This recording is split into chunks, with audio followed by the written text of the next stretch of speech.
Why Media Group? The fastest growing media group in North America.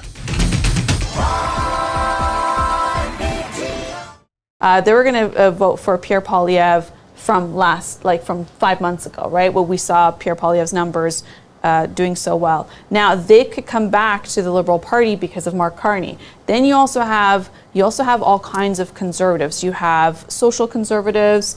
You have fiscal conservatives who are conservative on finances, but generally liberal on social matters. They are also being attracted to Mark Carney because he's going to the center.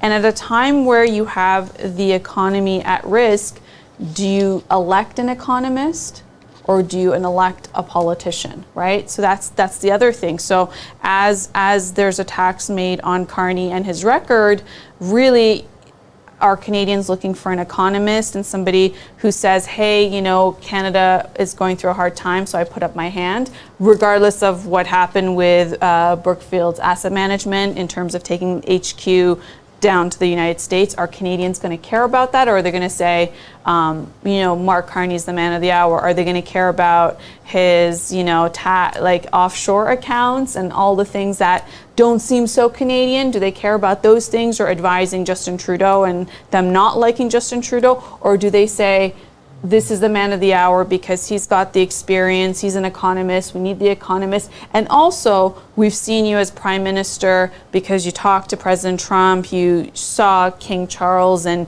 you went to see our allies in the UK and France, and now we've seen you in the role. And those are things that the Pierre Poilievre hasn't had a chance to do. He hasn't had a chance to go see King Charles. He hasn't had a chance to get on the phone with President Trump. He hasn't had the chance to do any of that. But then all these policies are not really resonating.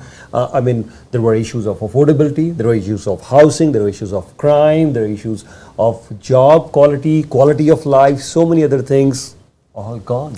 Well, no, because if we're in a recession and we're all more poor as a result of tariffs and losing industries, then if I don't have money to put in a tax-free savings account, if I don't have money to buy a house, what difference does it make? Okay. Right? You need to have money, and then with the money you have, give me policies of how I can best spend this money to save as much as I can. But Canada, in the next 10 to 20 years, we can become a global power.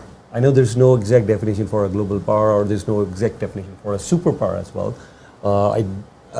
We may or may not become a superpower in the 30, 40, 50 years, but at least just to become a global power.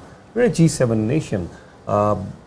There are countries whose economies are getting stronger and stronger. Look at the infrastructure. You've been to India recently. Look at the infrastructure for China. Look at the infrastructure for Singapore, South Korea, Japan, India. So these countries are building massive infrastructure. And of course, US already has a lead from many other countries. US has an amazing infrastructure. Of course, now they're having their own challenges as well. But let me talk about Canada. We're having infrastructure deficit right now in almost every single municipality that you talk. Infrastructure deficit in education, infrastructure deficit in healthcare. Everywhere there's infrastructure deficit. I can't see that, and I think that's one of the ways of among other ways that we invest heavily. That'll help us generate more jobs, good economy, and how do we move around people. And then that's going to help us.